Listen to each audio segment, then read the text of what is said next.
Hey guys, what is up? Chris here with Cohesive Friendship Unit.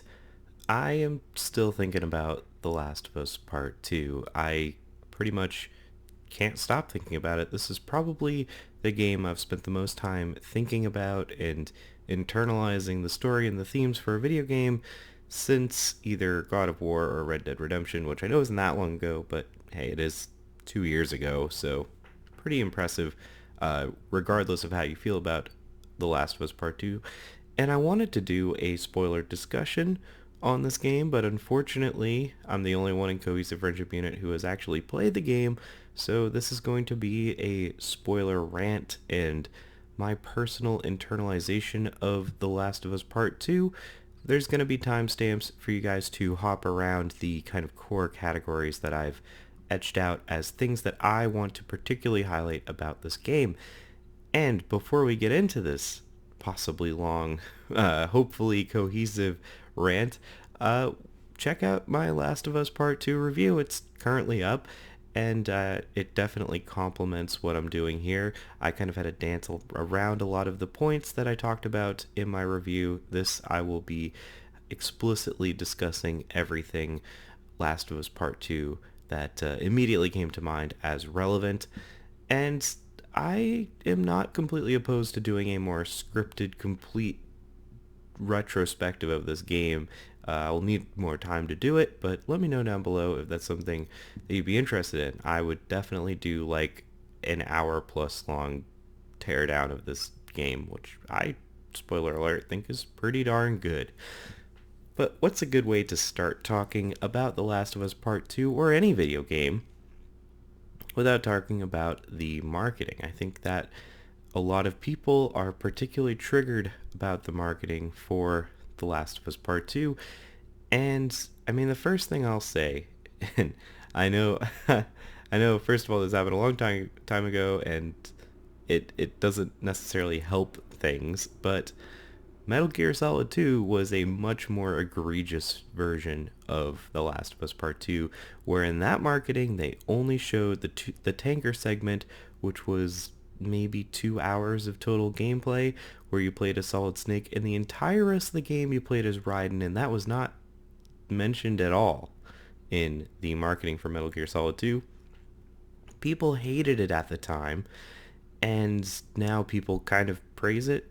People are definitely more receptive to it and think of it as a clever move on Kojima's part. I'm not saying that this is some Kojima level marketing. It's definitely not. But I do think that a few years from now, we will be able to kind of distance ourselves from the marketing. And I think personally that the marketing was better the way that it is than had the game just been outright spoiled. And I mean, this is hard, right? I think movies have managed to do a better job at marketing, but these stories are more complex in games. At least they're longer and they're bigger. So when you spoil, or when you have a major spoiling event in the very early section, like the first couple hours, you know that this is a revenge story for Ellie, but you don't entirely know the catalyst for the revenge. That's very hard to conceal, and I would have rather them do what they did, which to me was set up Dina. They introduced Dina. They showed you that her and Dina were in a relationship. It kind of only made sense for Dina to be killed. It seemed like that was what was being set up, at least to me.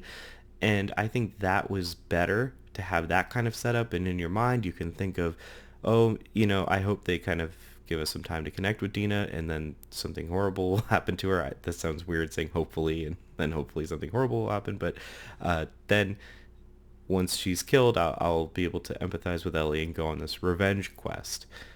I'd much rather that than them just being like, hey, Joel dies in the first 2 hours. That impact isn't there if they told you that in the marketing. So from a marketing perspective, I really do think that this game, it was hard to do, and I think that they chose the best way of going about it.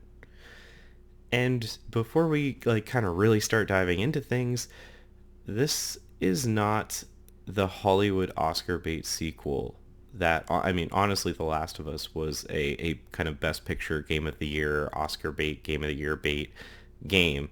I said my review. I'm going to be pulling from my review a lot because this is kind of like an elaborated version of the review.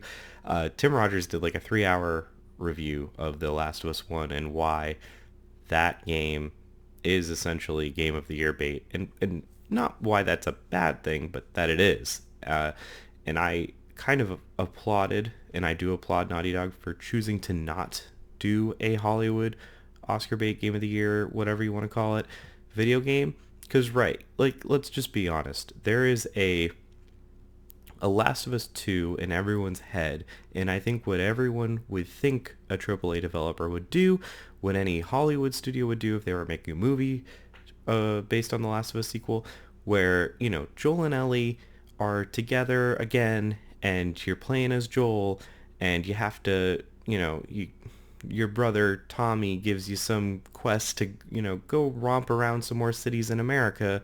Maybe this time you go to Atlanta or some other cities that you haven't been to before, and you return back to some old favorite locales, and they fight. They have like a breaking point where Ellie learns the truth, but in the end they all make up and everything's happy, and Ellie finally gets the cure.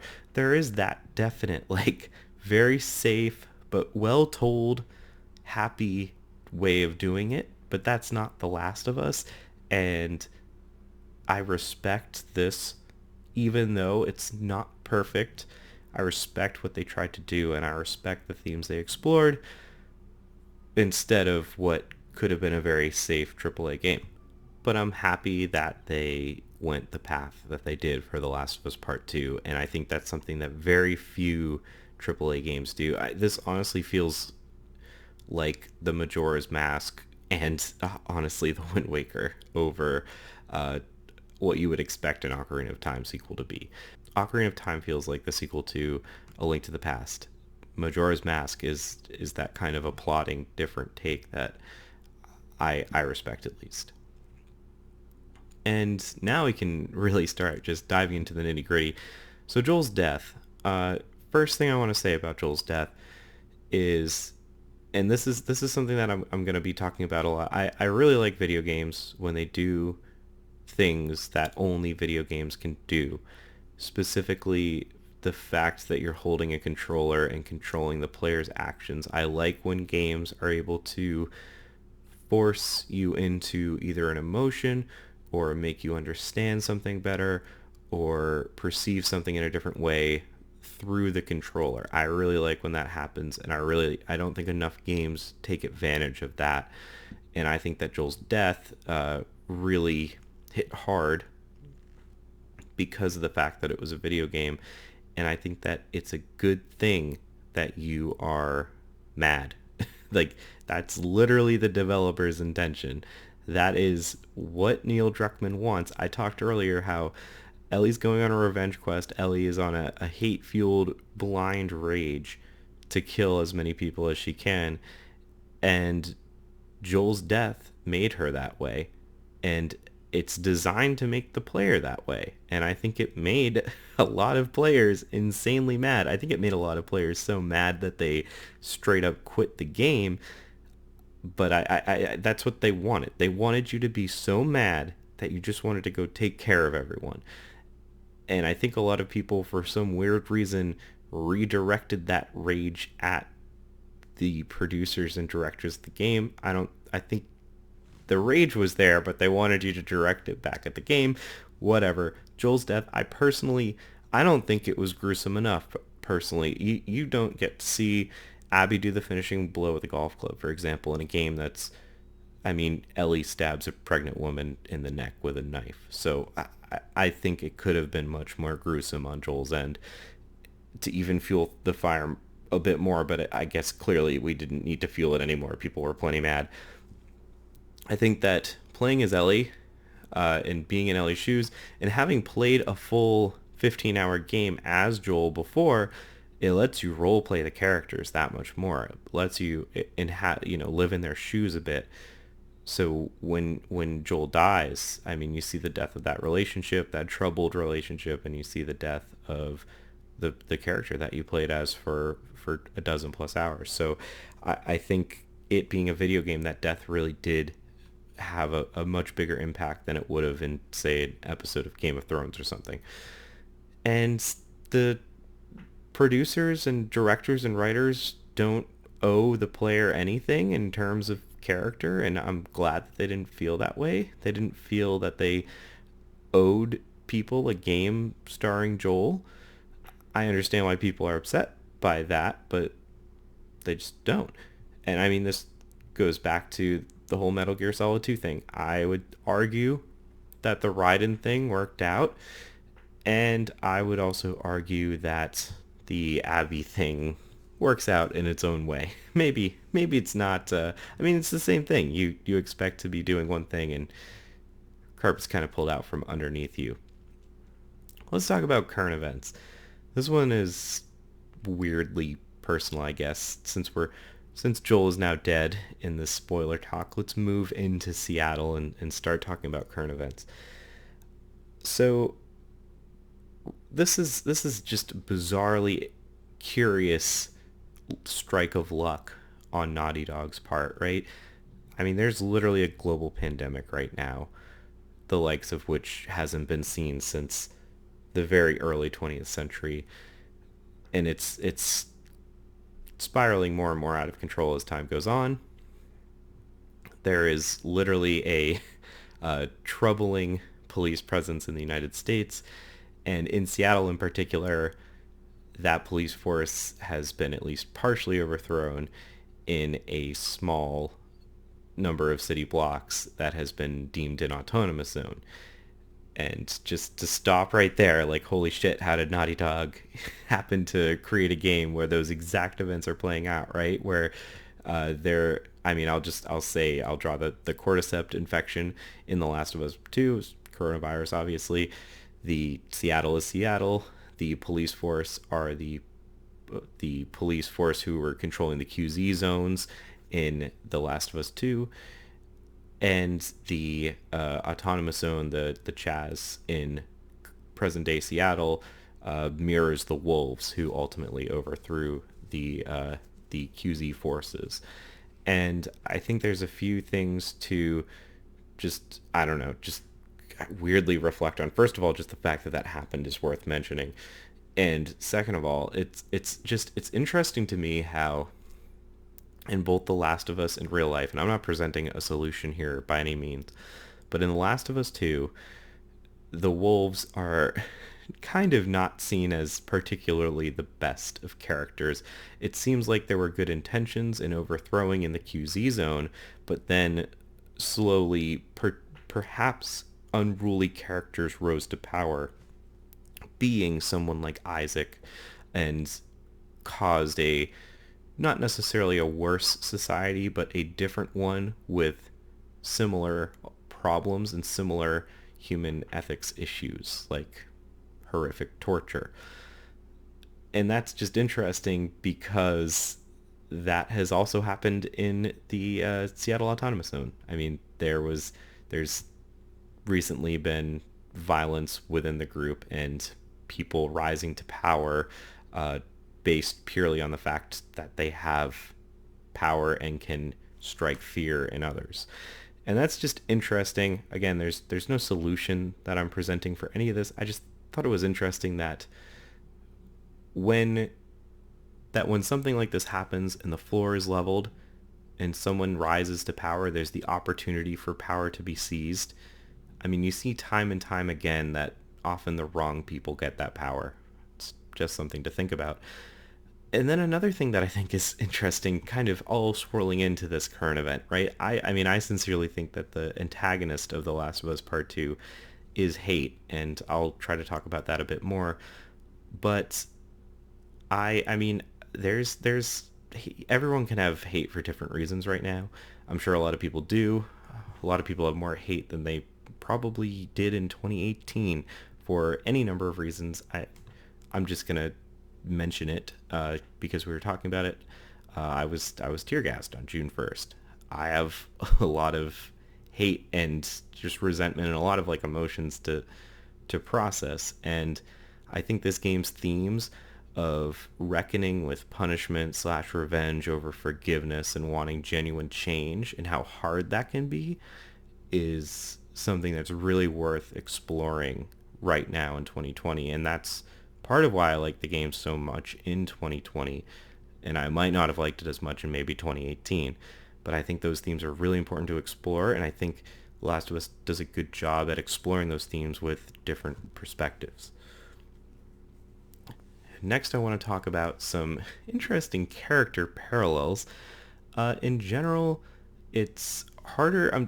Just in general, right? Compared to The Last of Us Part 1, it's a lot harder to connect with these characters, particularly because there's more of them kind of working at any given time. There's like you in The Last of Us 1, there's Joel and Ellie and then maybe an auxiliary character or two following them, and then maybe one micro antagonist in the grand scheme of the bigger story. But here it's pretty much all the characters are on display for all of the story. So it's just harder to connect with them. They don't get as much screen time for any given scene usually, and scenes are jumping and time is jumping. And in general, it's harder to connect with the characters because they're pitted against one another, and because you as the player, this is another thing where the video game is doing what video games can do, they're forcing you to play and connect with a character on one side and then hate a character on the other side. I mean, there's a very intentional like hate for Abby at the point where they like when they make the big switch where you play as Abby, you're not supposed to like that. That's supposed to, I mean, we'll talk about the pacing of it later, but you are supposed to hate that. And I think that makes it harder to connect with the characters. I think some of them you get a deeper connection or at least a more complex understanding for, but in general it's harder to really appreciate and get that deep flow state that you did with Joel and Ellie, just because of how things are constantly moving and changing and perspectives are shifting. So right off the bat, you're not going to get the same character vibe as you did in The Last of Us 1. That's just not the story that they're trying to tell. What I do think was just interesting, and I'll point it out, is that the parallel between Joel and Abby on the number of characters that they had on each side and the kind of amount of like fucked up shit that they got to do to each other and how that all plays out in its own way. So Ellie, for instance, has Joel, the father figure, Jesse, the kind of close male companion, and Dina, who is the kind of love interest and the pregnant figure on Ellie's side. Abby also has her father. Abby also has a pregnant character on her side. Abby also has a love interest, Owen, and Abby also has a close male companion, Manny. And I think that's interesting, and you see how they each die, like all the characters are died or harmed either by Ellie and her friends or Abby and her friends, and it's interesting to see who goes far enough in what direction. So, I mean, for example, Abby obviously kills Joel. Ellie does not get to have that. Ellie cannot kill Abby's dad, so Ellie takes the natural turn towards Abby herself. Abby had no interest in Ellie. However, Ellie chooses to kill Mel. She doesn't necessarily know that she's pregnant. She still chooses to do it. Abby does not choose to kill Dina. Ellie also kills Owen, who's Abby's love interest, which Abby chooses not to do for Dina, which is the kind of equivalent love interest of being Owen. And I mean, Jesse dies at Abby's hand. Ellie does not kill Manny, but I just think it's interesting how they pair the characters. When I looked at the broadcast when this game was done, and I was like, damn, that's really weird that there's two pregnant women. Like, what are the odds? And like, that's really weird that there's like, I don't know. And then it started making sense when I kind of showed that there were parallels for each, and they both have similar opportunities to commit similar acts of harm to each other, and it is dealt in kind of interesting ways, and we'll talk more about where Abby goes a little bit later. And we'll talk a little bit more about maybe why Abby chooses some of the decisions that Ellie doesn't. Abby is one step ahead of Ellie in their respective arcs. So Abby has just killed Joel, and she resents it. She's internally having issues with it, and she's kind of on her redemption arc, if you will. She's a little upset with what she did. She's trying to do better, and there's subtle hints that Abby is kind of like Joel. I mean, in gameplay literally, but also in that she's trying to better herself, where it seems like Joel was also trying to take a step back after what happened with the Fireflies. But Abby is trying to do better, which is, I think, partially why she helps out with Lev and Lev's sister. I think that Abby is trying. I mean, Mel calls her a piece of shit, and that she always has been, and that really bugs Abby. I don't think that would have bugged Abby as much. I mean, Abby is disconnecting. She's forming more of an individual persona than what she had when she was kind of just a wolf, if you will. And she's just generally on the next step. Ellie is in the cycle of hate and revenge where Abby was in the beginning of the game, when Abby was willing to do whatever it took to kill Joel, and largely did. Ellie is on that path the entire time. So Ellie is still lustful for revenge, where Abby has already gotten that, and is dealing with the fallout. And what Ellie will learn at the end of the game, that Abby has kind of already learned, is that really wasn't worth it, and it doesn't result in happiness at the end of the day. And that true happiness you can find through doing other things, which is kind of explored a little bit. But Abby, one step ahead as far as their respective arcs, and I kind of, to an extent, think that that's why Abby didn't kill Dina, for instance. Also partially because Lev was watching. Speaking of Lev, just while we're talking about Lev, I just want to say that I wasn't a huge fan of how they handled him. I think most of the characters are handled okay to good in this game, and like how they're constructed and have multi-dimensions. They're not just one-dimensional. I mean, Ellie kind of is intentionally has one dimension for a lot of it, but I think Lev was really just kind of like a token trans character, and they didn't really flesh out more of Lev's ideas and thoughts. And that kind of is a bummer, because I thought they handled Ellie and Dina much better, personally. Just throwing that out there. Wasn't really a huge fan of how they built Lev as a character. And now I think we should talk about the pacing a little bit. So this is this is tricky, right? There's tons of flashbacks. Time is skipping all over the place in The Last of Us Part 2, and characters are switching all over the place. And I think this is generally a pretty hard story to tell. This really does feel like almost 3 games. It's like 2.5 games in one. So it's hard to put this together. And the Abby switch, I think, is the worst part of it all. I think when Abby breaks into the theater and she has the gun pointed at Ellie, and you're like, oh boy, how is this gonna go down? How is this gonna end? And it flips things on its head and makes you then go back to Seattle Day 1 and play as Abby, and the one of the slowest parts of the game, you just you lose it. And that is very intentional. You're supposed to hate Abby even more because Neil Druckmann made you play as, not see the end of that scene and now have to play 10 plus hours. They're supposed to you already hated Abby, and now they're supposed to ratchet up your hate for Abby to even, it was already at a 10, now it's at an 11. You're supposed to just hate her guts. Why am I playing as this character? Why am I back at Seattle Day 1? I hate you, Neil Druckmann. That's all intentional. And now Neil Druckmann and Naughty Dog have the impossible task of actually building character and making you feel for Abby, and maybe even siding with Abby. I personally didn't get that far. And I think the fact that when you get back to Seattle Day 3, you still play as Abby and you end up attacking Ellie. I think that's also intentional, and that's supposed to... I think most people... I personally wanted to be playing as Ellie, and I think a lot of people really wanted to be playing as Ellie and really wanted to finish out that revenge. You're still on Ellie's side in the back of your mind. I think you understand Abby. You understand what's going on. You understand that maybe Ellie's going a little too far, but you're still on Abby's side with all this.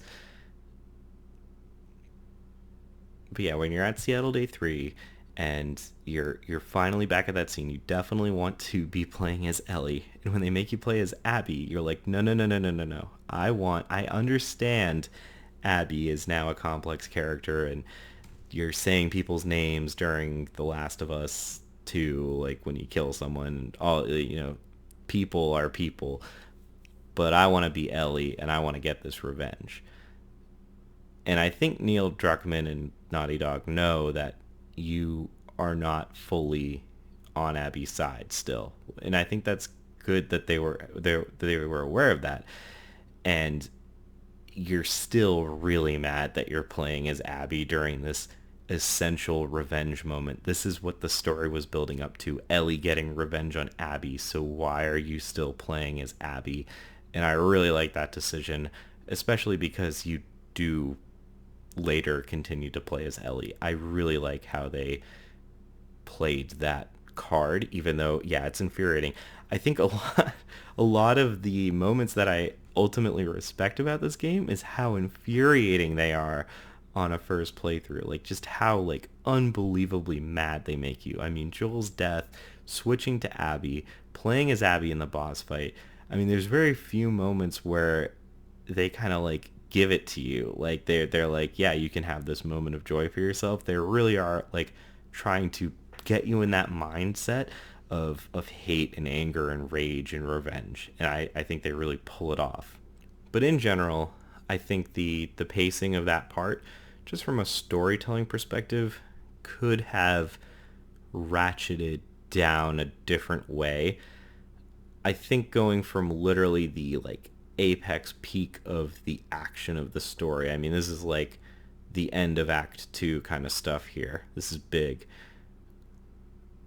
I don't think that they should have immediately yeeted you back to Abby like 4 years prior doing a like walk around. I think there was a more natural way to scale that heightened energy down, and I'm sure they messed with it. I think that that is a really jarring transition from Abby pointing a gun at Ellie to 4 years back and we'll see you in 12 hours. I'm not sure how things could have been moved around, but in general, I do think that the other flashbacks in the game are genuinely kind of appreciated.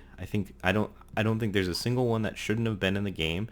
I don't think that they overstayed their welcome. I think that they were scattered the right amount, and I think that they told a valuable piece of the Last of Us tale.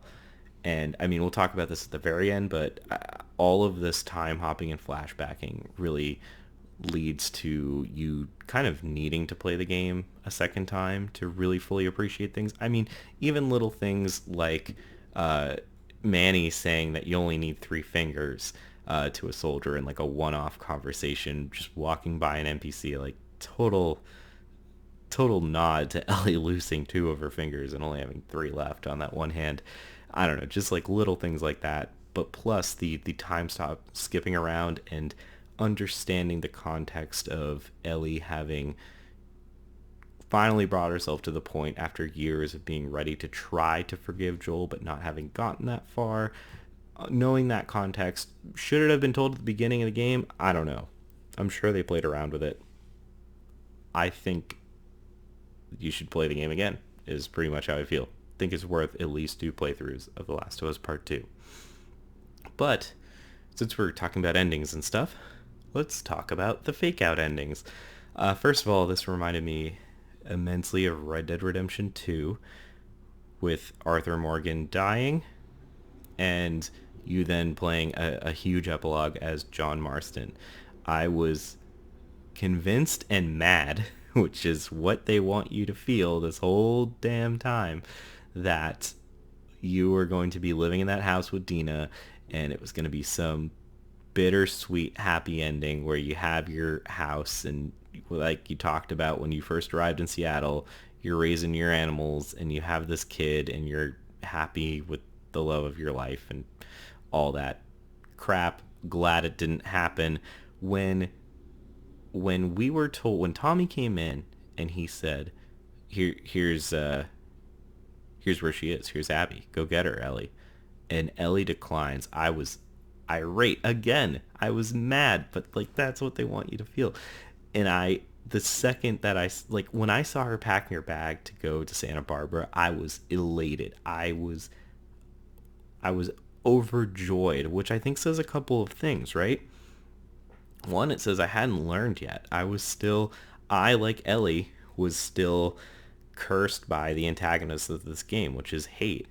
And I still really wanted to kill Abby. Which means that I was still kind of on the wrong side. And I even still am, I mean, we'll talk about the very end soon, but I still am conflicted, and this is the point, and this message could not have come across, and this understanding and breaking down and processing of hate could not have happened without this dual character perspective, this mirroring of Ellie and Abby being one step ahead of Ellie in this process. But yeah, I hadn't learned yet, and I was super down to go to Santa Barbara and kick Abby in the pants. And speaking of that ending, I want to talk about the parallel to the ending of the original Last of Us, which is at that very end in Santa Barbara when they both walk to the boats and Abby puts Lev in the boat and she's about to go, and Ellie sees Joel's dead body in the blood of her hands. She turns to Abby and she says, "I can't let you go."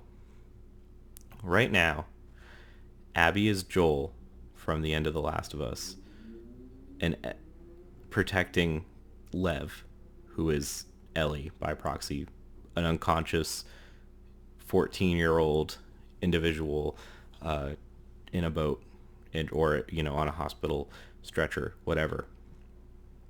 Abby is Joel, Lev is Ellie, and Ellie is the Fireflies, essentially, in this, who are, I mean, not the Fireflies trying to find a cure, not the surgeons, but the Fireflies trying to dispatch Joel. And Abby is just going to protect Lev and do anything that she can to keep him safe. And that parallel is there. And when Ellie is choking Abby underwater and about to get the final kill, and she sees Lev, at that point I think she sees the relationship, the correlation between Abby and Joel and Ellie and Lev, and Ellie knows that she can't kill Abby at that moment because that will continue to fester the cycle of hate, and then maybe Lev will come for Dina or something later down the line.